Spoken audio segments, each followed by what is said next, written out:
Good afternoon. Thank you for joining us for this month's installment of Creation Justice webinars. I am Brooks Barrett, the Minister of Environmental Justice for the United Church of Christ. As always, I am joined by my co-host, the Reverend Michael Malcolm, who is a torchbearer for justice in Birmingham, Alabama, where he is the Executive Director for Alabama Interfaith Power and Light, as well as the People's Justice Council. As is sometimes the case, Michael, today our duo becomes a trio. To help us introduce our panelists today, we have with us the Reverend Dr. J. Alfred Smith Sr. There is so much that I could say about Dr. Smith, his incredible ministry of justice at Allen Temple Baptist Church in Oakland. I could talk about his books, his awards, his many titles, but I just want to highlight one thing that isn't always seen in the public square, and that is the Dr. Smith, who is a pastor to pastor, a mentor to mentors, and who, without exaggeration, has been a source of guidance and support for countless ministers who regard him as their spiritual father. I know I'm but one of many who have so much love for you, Dr. Smith. It is so good to have you with us. Anything you would like to say as we get started, Dr. Smith? Let's get you unmuted there, Dr. Smith. All right. 1 second.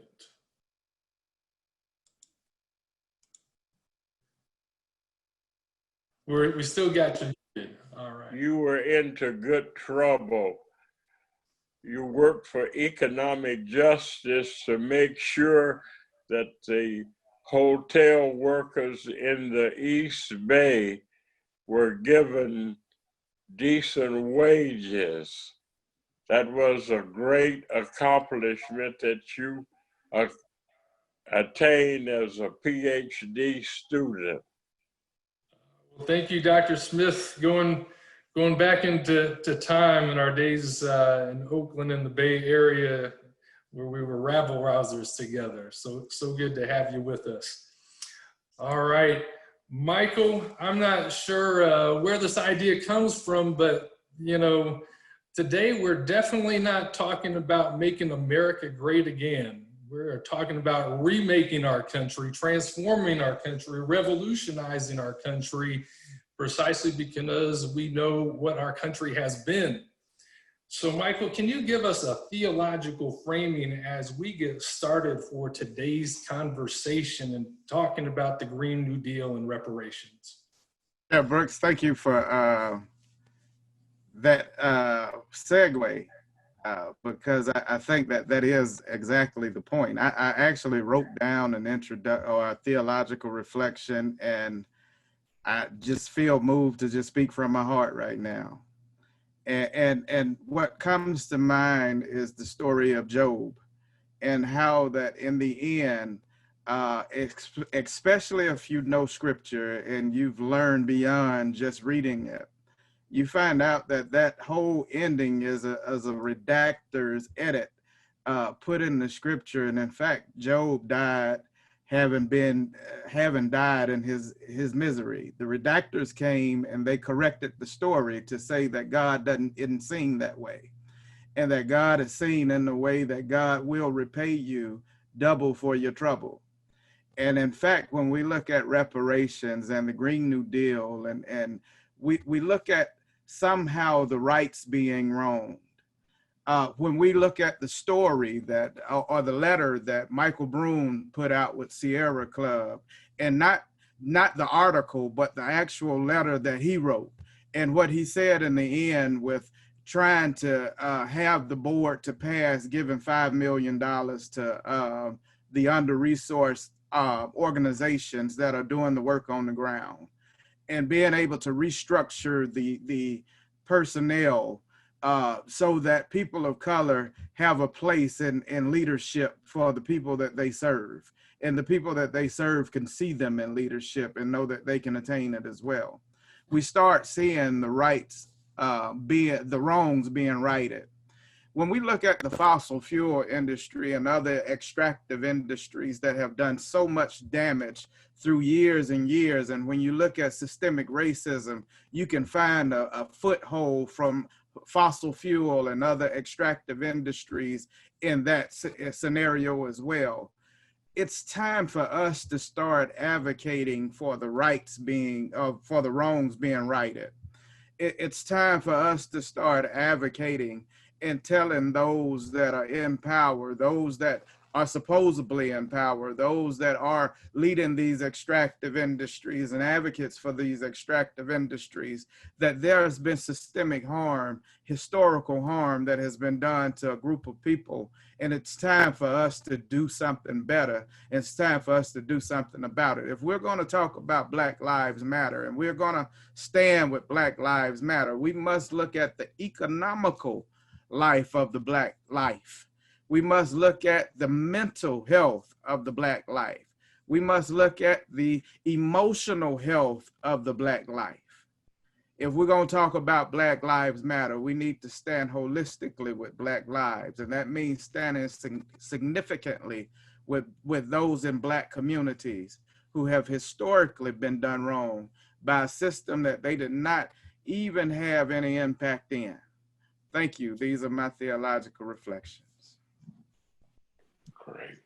Thank you, Michael. As you can tell, we are among preachers today. Thank you for that theological reflection. I'm sure people were fast scribbling notes, all the preachers out there, getting some insights for their Sunday sermon from you. So thank you for those words. Michael, I'm going to turn it right back over to you. We're going to introduce our panelists, and you'll introduce our first panelist, and we'll let our first panelist speak, and then I'll introduce our second, and then Dr. Smith will introduce our third and final panelist. So go ahead, Michael, and take it away. All right. So listen, I'm gonna do it the only way I know how. I've been Black my whole life. I plan on dying this way, and in my Black community, this my sister right here, y'all. This right here, this my sister friend. Listen, I have learned tremendously. The things that I just told you all are things that I've learned from my sister Tamara. She is the national director for the 350.org. But I don't even want to go there and talk about it professionally, because this is just how I feel. This is my sister girlfriend in Christ. And I'm delighted beyond delighted to have her. I always feel good when I hear her speak, and I believe you will as well.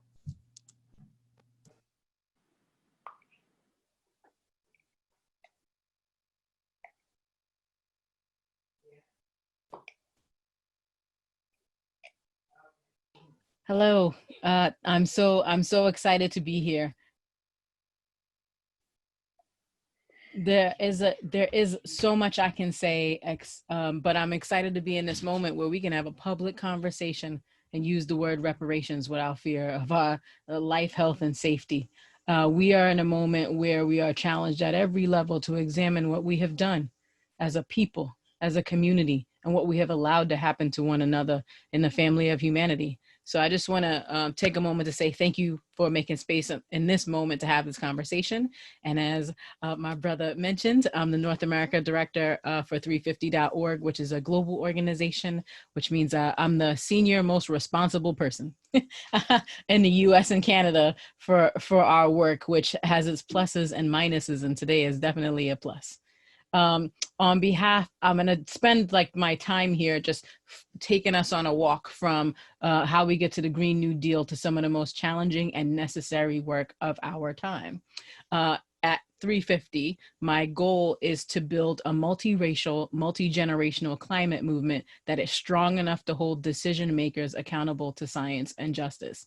So that involves a lot more wholesale close and intimate, pulling at the strings of what makes people uncomfortable than it might seem on the surface, largely because we are a part of a global organization and a global conversation happening in Africa, where there are 55 countries worth of people who have a lot to say about this. What the UN does not do and do for Asia and China and Africa. I think there's so much to say that we could have a whole nother conversation, but to be mindful of the time, I just want to connect with everyone here and make sure that we're on the same page. So I'm going to make a couple of assumptions, and I want to make them clear here.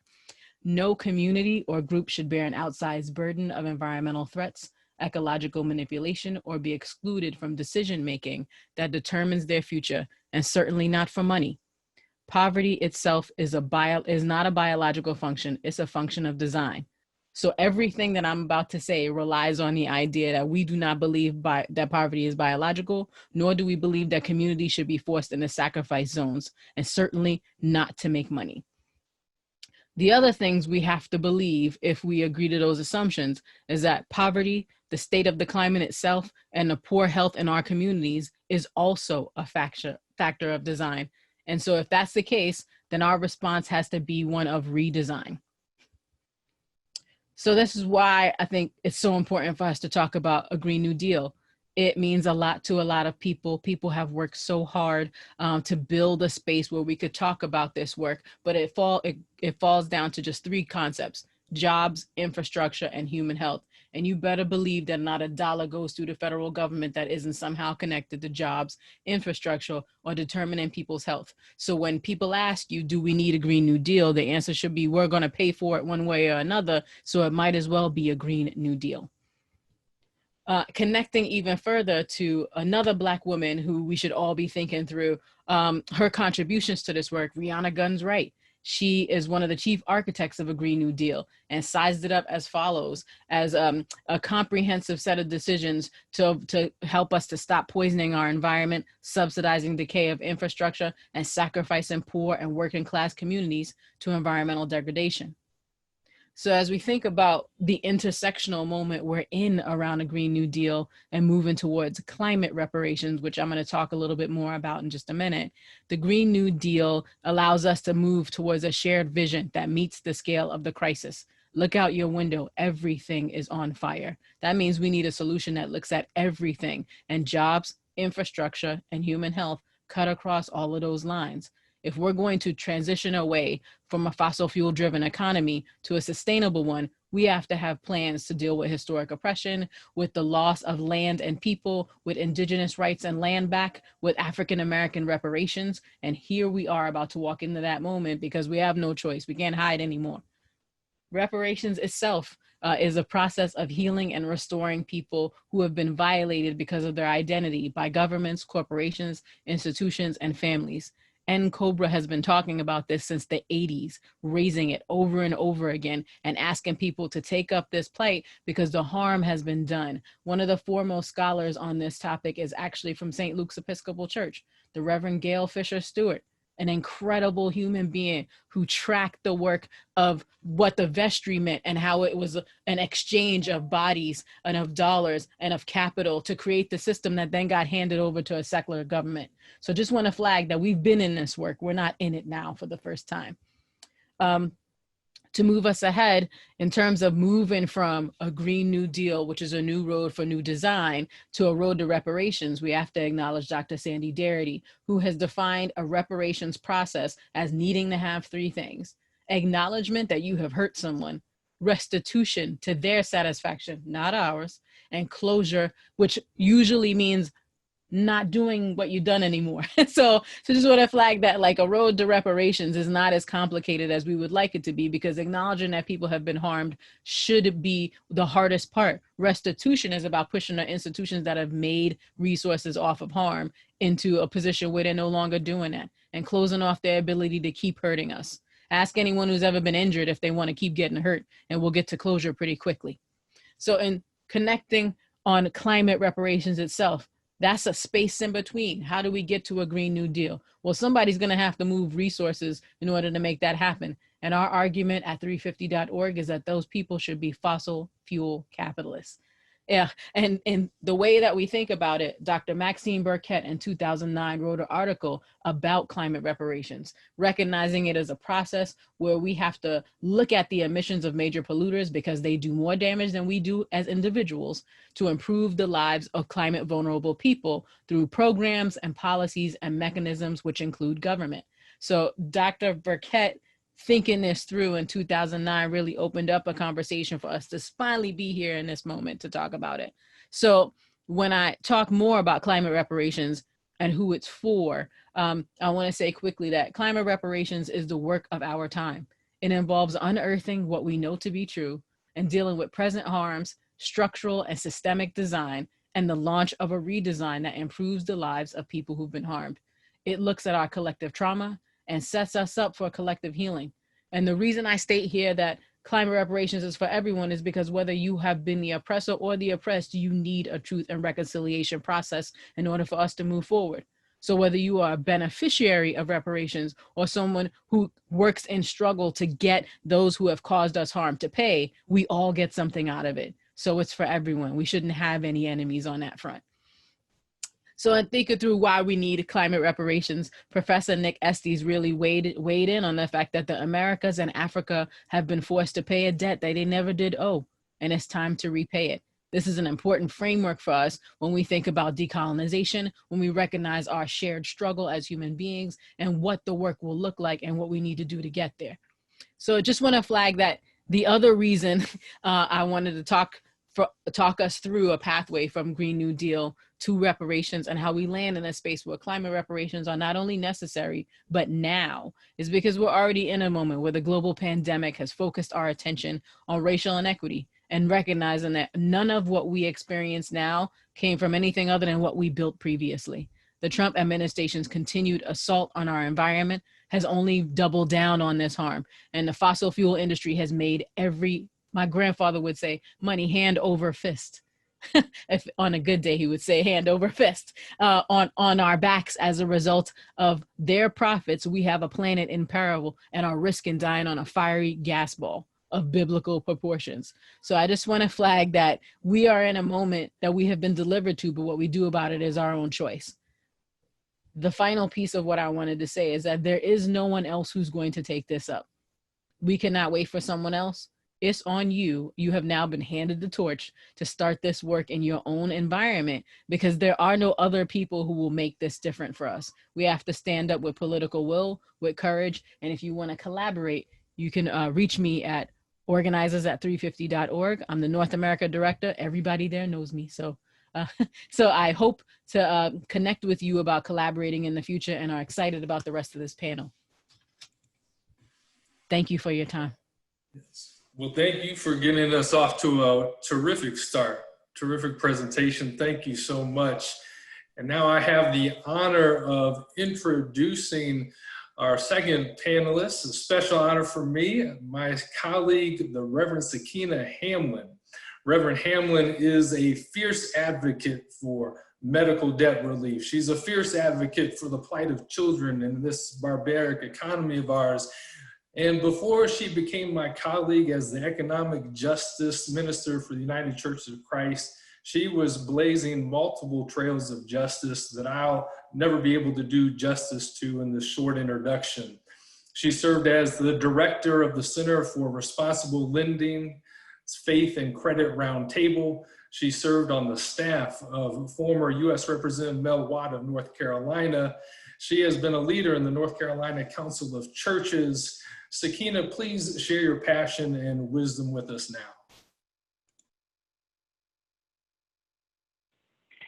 Thank you so much.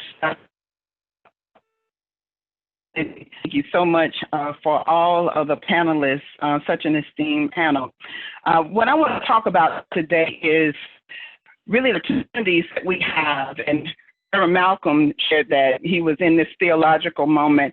I do feel called to have some words that weave together the theological and biblical context of environmental justice and reparations, recognizing that things that we are not very clear about in our local Reverend Brooks talked about some of my other work. I've also been a local church pastor as well. So Sally and Joe Pugh, I know well. So one of the things I want to do is really center our conversation in this moment as it relates to the creation narrative as outlined in Genesis. Ultimately, God placed, of course, humankind to be stewards over what God has created. And our sinful nature, therefore, has been that which has broken the connections with environmental justice and reparations over the following things: land, labor, and wealth. Land, labor, and wealth. As we have broken the trust of God as it relates to creation and how we have looked at the land and what the land could very well produce, we, or even better yet, some of us, have garnered the labor from across this globe to produce things from the land so that they could establish unnecessary amounts of wealth. For me, growing up, I often did not honestly think about the connections of all, how it even connected in a biblical sense.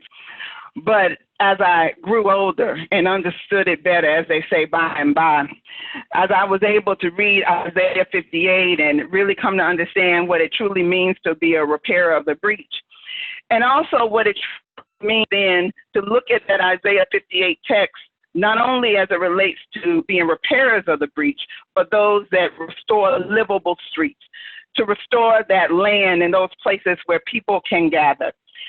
If we look at the reparations movement, it is not one that can be boiled down to simply money and very disingenuous.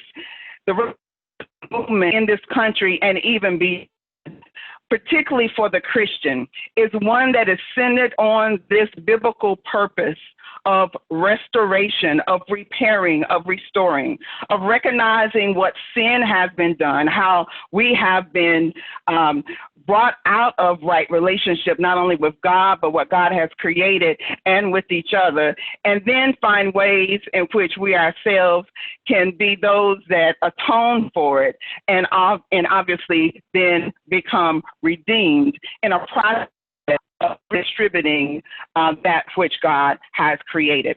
And so then as we look at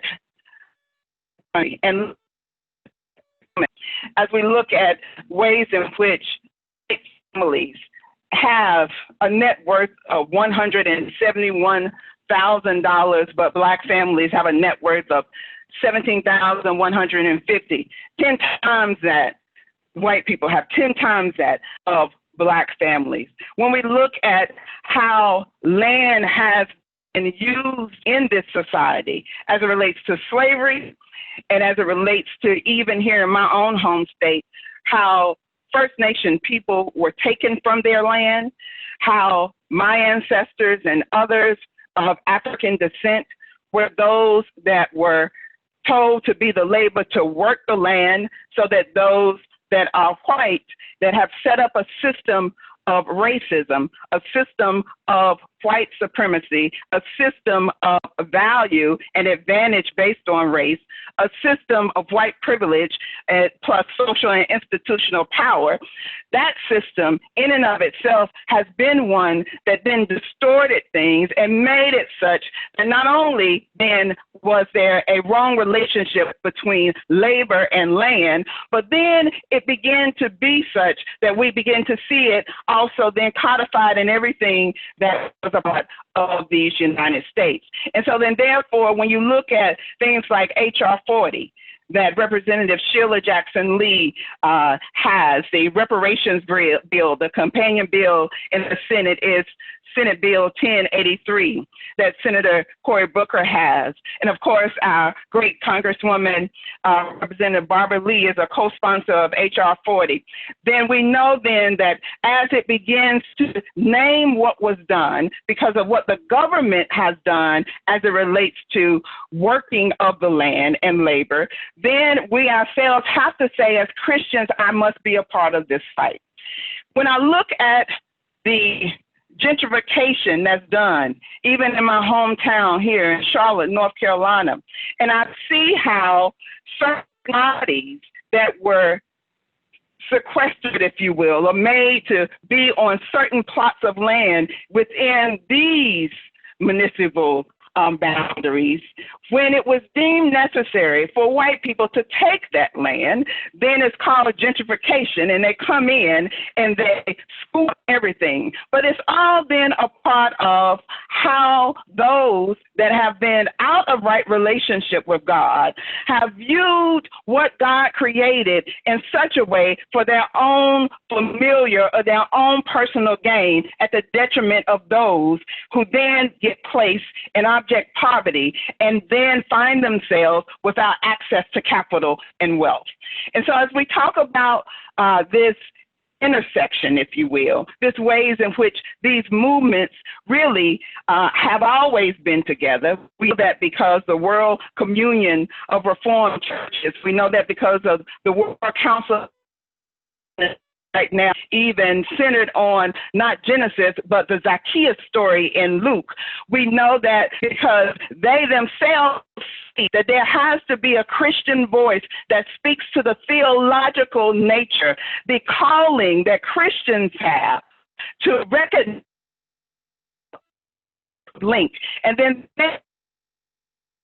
Zacchaeus is in the Luke text that if then I have done something to harm my brother or sister, only I give half what I have, I will also give fourfold. And so there has to be a way in which we weave this biblical narrative so that we know that this is not just an advocacy ask, it's a calling by God for us to restore that which has been broken as Christians coming together to bring wholeness to a world that has been broken.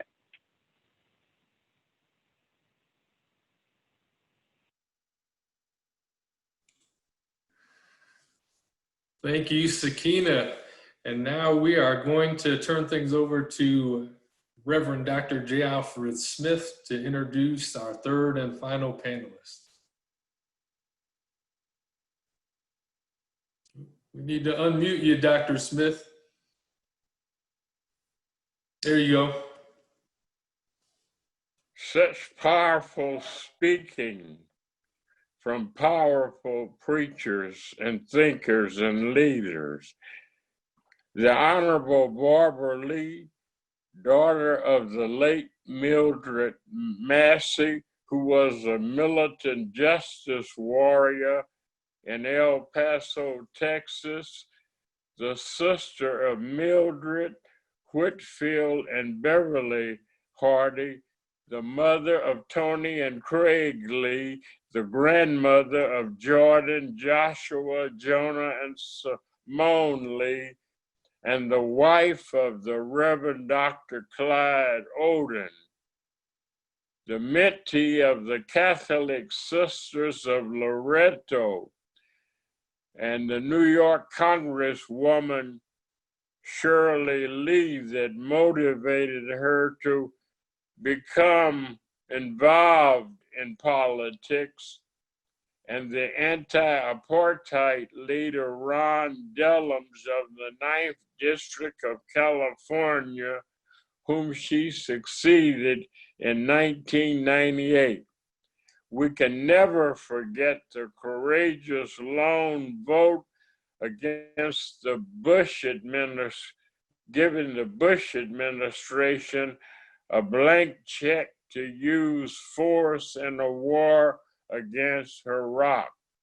Her home church, Allen Temple Baptist Church in Oakland, has supported her along with countries in the continent of Africa and members of the United Nations for being a world leader in building coalitions to make this world a more compassionate, cleaner, healthier, safer, and just place to live.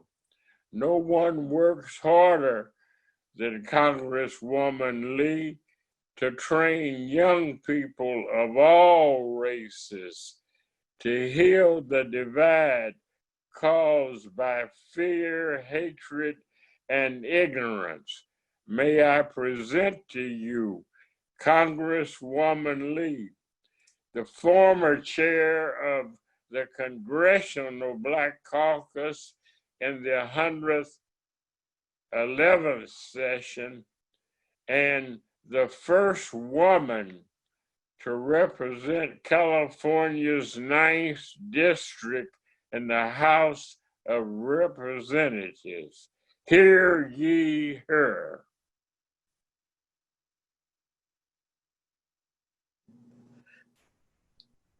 Well, good morning from Washington, D.C. Can you hear me?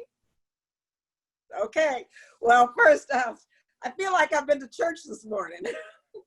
So let me thank all of our panelists and everyone who are participating here today, because really the time is now to have this discussion. So thank you so much.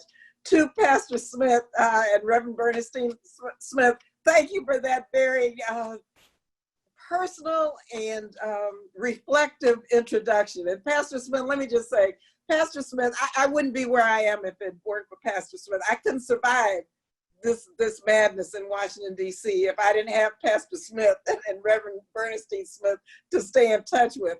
He has been my counsel. He still is counsel, advisor, pastor, friend, you name it. And during these critical moments, and he mentioned 9/11, and when I had to push back on that horrible 60-word blank check, Pastor Smith was there to help me through that, to advise me, and to really give me what I needed to stand and and put on the full armor of God and just stand. And so, Pastor Smith, thank you so much, and thank you for inviting me to be with you today. First of all, let me just say a little bit about the environment. I come from a place of faith as it relates to my requirement to protect God's creation. It's a natural. I was born and raised in El Paso, Texas. And let me tell you, there was a smelter that was sited in our neighborhood. It was primarily a Black neighborhood, even though El Paso only had about 2% African-American population.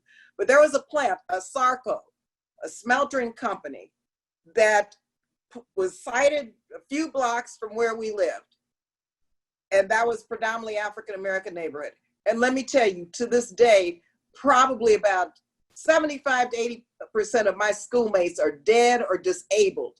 And when we trace it back, and NPR did a report on this, it was that Sarco smelter that caused all of these disabilities, that caused all of these cancers, that caused all of these lung diseases, that just tragically wiped out so many, including my family, which has a history of COPD, bronchitis, lung problems. My sister has multiple sclerosis. There were 3 people in my neighborhood, my age, who had MS, 2 of which passed away. So you can't tell me that Black people don't have a vested interest in addressing climate change. And we come from it from different places, but since I was a child, as a Girl Scout and a Brownie, coupled with all that was going on, I knew that I had to do something to protect God's planet. And fast forward to just being in Congress now, I was a very proud original co-sponsor of the Green New Deal. And I'm so glad that we have these new members coming to Congress, because it was AOC who put the Green New Deal out there. And let me just go through a few parts of that legislation. 100% of national power generation from renewable sources, building a national energy efficient smart grid, upgrading every residential and industrial building for state-of-the-art energy efficiency, comfort, and safety, decarbonizing the manufacturing, agricultural, and other industries, decarbonizing, repairing, and improving transportation and other infrastructure, funding massive investment in the drawdown and in the capture for the environment in terms of cap and trade. There are many, many provisions of the Green New Deal, but one of the big issues of the Green New Deal legislation, it embraces environmental justice as central to climate change. And it emphasizes that we have to create good paying green jobs for marginalized low-income Black and brown communities, which is a totally different way of approaching legislation here in Washington, D.C. on climate. Also, I introduced HR 1880, which is the Women and Climate Change Act, which addresses the disproportionate effect that climate change has on women and girls throughout the world. As you know, in Africa and in the Caribbean, climate change is a big deal, and women and girls are at risk like you would not believe. We also introduced a resolution. I'm so proud of my young people. And I just want to mention these bills because I'm going to ask for support and working with members of Congress to get them to come on as co-sponsors. HRES 574. These young people in California came and sat in my office last year, and they said, look, these are young people in high school. We want you to do something. This is our future. And we believe that we must have a climate change curriculum in all of our public schools because, of course, they're going to inherit the world. And so I listened to what these young people said, and I introduced it, became HR 574. And let me tell you, they helped me write this bill. They came when we introduced it, they rolled it out, these young high school students, and we are building co-sponsorship support like you would not believe. And so they are politically organizing around HRES 574. So I would hope that you would help our young people, because teaching, and I'm finding so many adults don't even understand climate change and its impact. And so teaching this in our public schools would really be important. And so just so you know, these are different pieces of this that we're working on here in Washington, D.C. that I wanted to put out there. With regard to reparations, and the panelists have just laid out the case for reparations, so I don't need to go over that, but I just want to say I associate myself with all of the remarks that have been made. And when John Conyers was here, now remember I worked for a great warrior, Ron Dellums, and John Conyers was a good friend of Ron's. And so I had a chance to work on HR 40 as a staffer. And then when I first came to Congress, I co-sponsored HR 40, and there were only 2 co-sponsors. It was myself and John Conyers for years. And now, thank God, because of your work and the work of the movement, we have now about probably 135, 140 co-sponsors on HR 40. And we got it in, as I'm a member of the Democratic Party drafting committee of the platform, we got in support for reparations. And, you know, we have to do this politically, myself, at every which level, because this is the next front of the civil rights movement. And they so intersect as it relates to climate, which has been laid out, and reparations, because who has borne the brunt? You just look at the health issues. Who's borne the brunt of cancer and lung disease and asthma? In my own district, and in Richmond, California, you have the Chevron plant, where Black people have gotten these diseases disproportionately to anyone else because of the corporate greed that's there and not protecting the community. So I could go on and on and on, but on reparations and climate, they definitely intersect, and we definitely need to have this discussion. And I hope this discussion will move into members' districts who need to be educated, which is what you're doing today. Finally, let me just say, Dr. Charlie Cobb was a mentor of mine. Dr. Cobb, I don't know if any of you know his name, but he was heading the office of the United Church of Christ here in Washington, D.C. when I worked for Ron. And also Reverend Ben Chavis. And Dr. Cobb was an amazing person. He took me under his wings and taught me a lot about the relationship between faith and what I was doing as a staff member with Congressman Ron Dellums. And after my vote in 2001, after the blank check vote, where I was the only one who voted against that, it was UCC in Minneapolis who asked me to come to Minneapolis, and they stood with me and they surrounded me, they prayed for me, they had me speak, and they gave me the courage I needed during that period when I really wasn't supposed to travel to move on out there and just stand tall and to keep fighting this good fight until now you see every member of Congress coming to the table saying we've got to repeal that blank check. So just thank you all again so much for having me. Like I said earlier, I feel like I've gone to church today. Pastor Smith, I'm here in DC, and I don't know when I can go to church again until these health protocols are lifted, but we've got to do so, sheltering in place, and we've got to follow the health protocols, because this is so dangerous for our community. And we see once again how it's disproportionately affecting the Black community and brown communities. So thank you all again. It's been wonderful being with you, and I look forward to our questions. Thank you. Much, Congresswoman Barbara Lee. And I just want to let people know that if you've got a question, type it in the Q&A box. If you hit the Q&A icon at the bottom center of your screen, you can type in questions.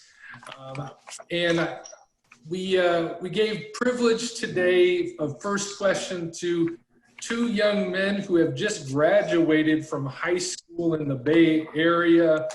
We've got two Allen Temple members. Cameron Dean graduated from Washington High School in Fremont and is headed off to Arizona State University. Way to go, Cameron. And we also have Claude Robbins, who has just graduated from St. Joseph Notre Dame in Alameda, and he is headed off to Hampton University. Wow. 2 terrific universities.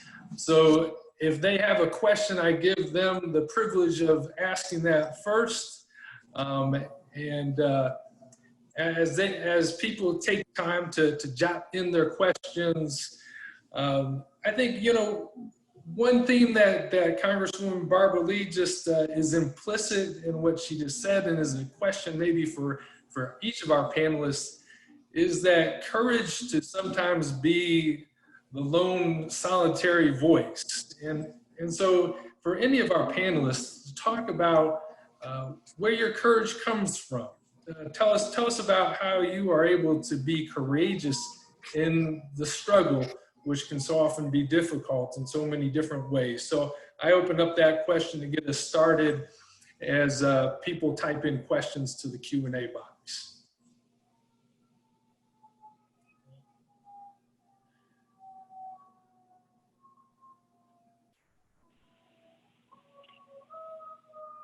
So often my courage comes most often from my children, from the notion of the world that I want my children to live into, from the that I have friends that grew up in the Norfolk, Virginia area, and there are many generations from their neighborhood that have some type of autoimmune disease, that we continue to fight ecological devastation and placement of things that would be bad for all of our health, but they tend to go into the neighborhoods that I live in and that my family lives in, and I don't want that to be the case anymore. And so often for me, my courage comes from the world that I want to leave to my children, and ultimately also from the Word of God. What is God commanding us to do? How does this intersect with my faith? How does it intersect with the faith that I teach my kids? How does it intersect with the faith that I very well may preach about and teach in Sunday school? And ultimately, how are we then being the lone voice like our elder brother was so long ago, Jesus the Christ? And so if we can model that and make this world a better place, then that's what I want to do. And I'll jump in and say my courage comes from knowing I'm not the only one. What you see here is not Black girl magic. It's what happens when a community is allowed to take care of its children. I come from a long line of people who've been asking good questions. Some of them made it. And at the end of the day, our job is to hand the baton off to the next generation. But if we don't answer these questions, there'll be nothing to hand off. So some of my courage comes from what I have learned and what has been passed down to me. And some of it comes from looking at what the future will look like if I stand aside and fail to do what I need to do. So mostly it's just recognizing how small I am in the world compared to the work ahead of us, and knowing that if we don't get everybody, we won't get everything done. So I toss it right back to the rest of the panel. Okay, let me just say first, for me, I have a hard time dealing with the notion of courage, because I feel like I have to do what I have to do. I'm a Black woman in America, and being a Black woman in America, you just do what you have to do for justice and for equity and for our people and for our planet. And so that's just kind of the way it is. Now, my mother, she demonstrated that throughout her life. She's one of the first 12 students to integrate the University of Texas at El Paso. I mean, she insisted on doing the right thing. When I was born, she almost died. They wouldn't admit her into the hospital because she needed a C-section and she was Black. And my grandmother, long story, had to say this was her daughter, get her in, but it was too late for a C-section. So they had to rush my mother in the emergency room and deliver me, and I almost didn't get here because they had to pull me out using forceps. So what can I say? It's just like, we have to fight. and that's not courageous. That's what we have to do as people of God, and especially for me as a Black woman. Thank you. Well, we did have a question from Cameron. So let me ask that question to you all. How can we be active components in the efforts to send both the systemic racism in our country and also the pollution that is spread worldwide? I can jump in and start and say that we can recognize that those things have been concentrated. The concepts of reparations, Green New Deal, and climate reparations all share the understanding that the concentration of harm is related to the concentration of wealth. So we cannot separate race because it is the #1 vehicle for removing people from what they have a right to. So raising up the racial profiling that has happened in this generation and everyone since, it only serves as a mechanism to separate people from resources. And so we cannot separate the work of climate or environment from liberation and justice, because without the one, the other one cannot deliver. Cameron, Cameron, first of all, I'm really proud of you, and congratulations. And I'm so proud also that I'm a member of Allen Temple along with yourself under the leadership of our tremendous pastor, Jacqueline Thompson there. So I hope that you are successful in this next chapter of your life, and just know that anything you need, I'm there to help you with this next phase. And that question is so important because young people, this is your future, and what you can do is help in the streets, help us organize, because members of, there are many policy implications as it relates to reparations and climate change. And so legislation, pushing members of Congress to be accountable to the people is one thing. And you only get that done by having the voice of the people through protests and through making elected officials accountable. And so you can be a huge part of this. And then specifically, of course, you can check with me later and I can tell you what bills. I laid out a few of them, but there's legislation pending. And so voting is really important, and mobilizing and making sure you vote for elected officials, not only members of Congress, but city council members, county board members, school board members, who reflect an agenda that's about climate change, that's about justice, that's about reparations, and hold them accountable. So voting, believe you me, we can't forget the political process, and we can't forget that voting can make a difference, and your involvement and your voice will be heard. All right. Thank you for those responses. Our second question comes from Claude Robbins. He says, I have studied environmental justice a lot, both in high school and my first year of college last year, and I have learned a lot about how big corporations make a lot of money off of developing and low-income communities. How do we bring more awareness to the injustices of what these companies are doing? Also, how can reparations be put in place so that this is no longer an issue these communities face? The first thing we have to do is recognize that all things that are visible come from things that are invisible. And one of our secular uses of that is the fact that fossil fuel infrastructure is everywhere. There's nothing in your home that hasn't been touched by it, from soil to plastics. Fossil fuel industry has infected all of us and the democracy with its power, with its capacity, and our money to work against us in every one of these spaces. So the vehicle of reparations recognizes that it wasn't an apology is great. There are multiple forms of reparation. You can agree to stop doing something. You can offer to atone. You can move people and resources. So every level of reparations is what is required. And the other thing you can do is help people restore themselves to the condition they were in before you hurt them.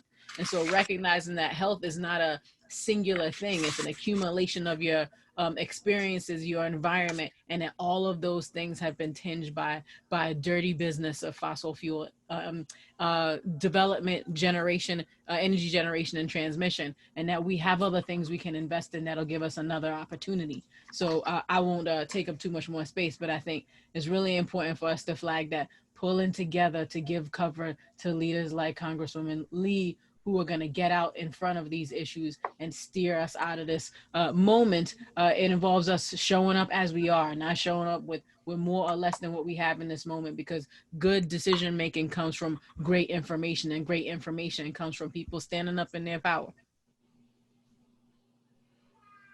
Yeah, Claude, once again to you also, congratulations, and stay in touch with me. I'm really proud of you. And I'm so happy that you majored in environmental justice, because you know that hasn't been like a big deal major. Now it is. And not only is it gonna help our communities in so many ways, you're gonna be able to get a good paying job, because this is about a Green New Deal. This is about green jobs. This is about how to correct the past behavior of these corporations through whatever form of reparations takes place. But also it's about making sure we develop green jobs that are going to be sustainable and that are going to be good paying jobs. So you're on the right track. You know, one thing about reparations that you can help us do is educate the public, educate your friends about what it really means. This is a way to redress those who have been affected by generations of enslaved individuals. This is the generational impact of the Middle Passage 401 years ago. That's reflected in systemic racism that we see today. For example, in the horrific, cruel murder of Mr. George Floyd. That's systemic racism.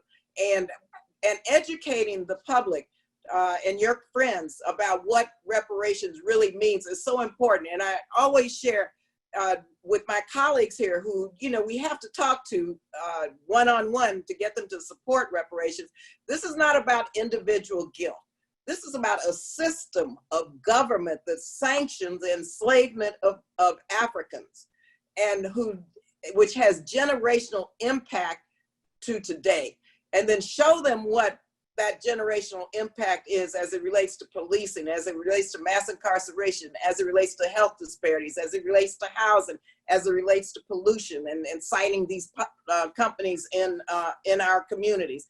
And yes, these companies need to pay a price, however they pay a price for that. I remember in the legislature, I had a bill that would just require community notification for when they cited, like if a pollutant was gonna come into our neighborhood, they had to at least let the neighborhood and community know and let the community have some input. Well, you just don't know how the polluters came after me behind that one little community right to know bill. So this is a heavy lift, but we're gonna win this.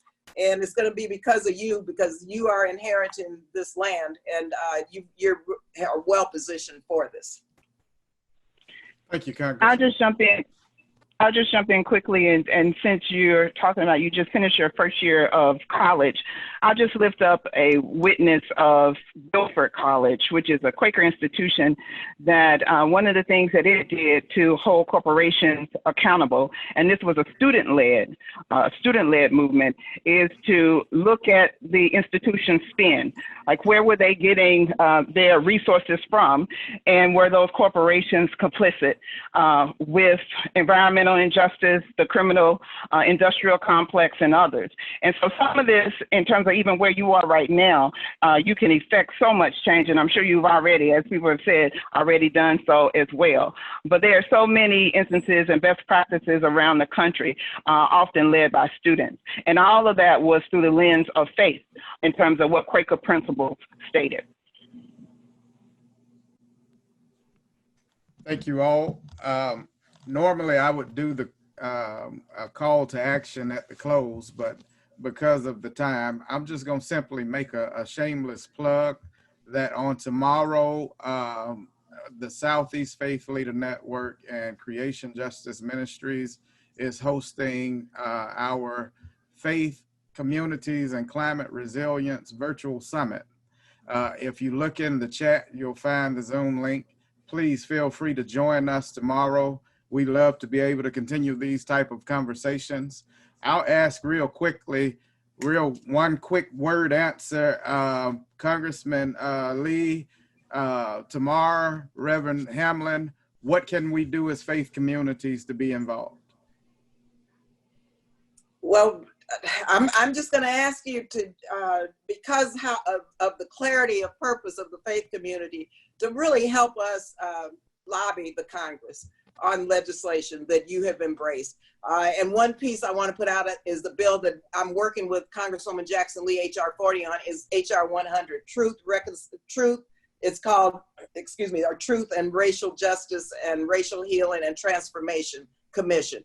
These go hand in hand because we have to have a truth-telling session, a day of reckoning in America. We've never had what over 40 countries have had, and that's a commission to really bring forth the historical context of the Middle Passage and slavery and genocide as it relates to today in terms of systemic racism, and the next steps is reparations. So HR 100, HR 40, the AOC's bill, which I'm proud to co-sponsor on the Green New Deal, the bill I cited as it relates to teaching young people climate education, and also the bill with regard to women and children in vulnerable communities.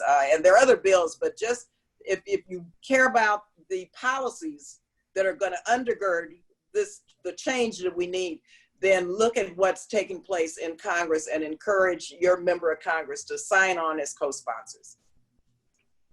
I'll jump in and say, and as long as those inquiries don't fail to question fossil fuel interests, we will be down to support as always. The other thing that I think the faith community can do beyond showing up in numbers is really doing that kitchen table organizing that the church started as its work, recognizing that we are not in a place where there are less people who think the things that are wrong are wrong. We're in a place where people don't have the personal courage to stand up for what they know to be true and to ask good questions. I think the church can raise up its own role in the world, in the work of reparations as a sign. There are very few times in history where we could have launched this kind of aggressive push for doing what is just, and the church wouldn't have been on the wrong side of it. Now's a really good moment to say that's not only not true, but we've done our own investigation and it's time to fix the system. So I think standing up as it's in your own power and raising up that we are not in a conversation about facts, we're in a conversation about next steps. Thank you.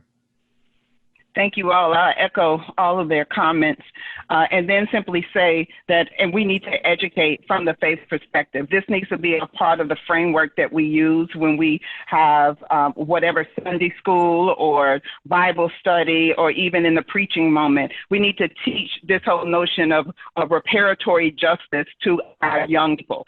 It should not be just for this moment, but how we frame our life and our values as Christians.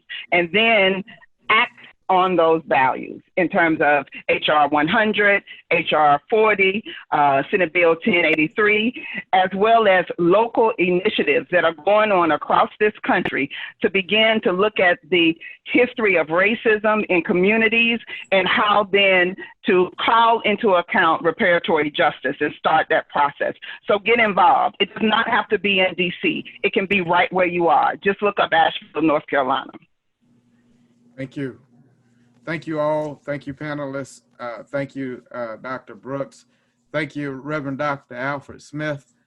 Peace and blessings be with you all, and see you next time. Okay.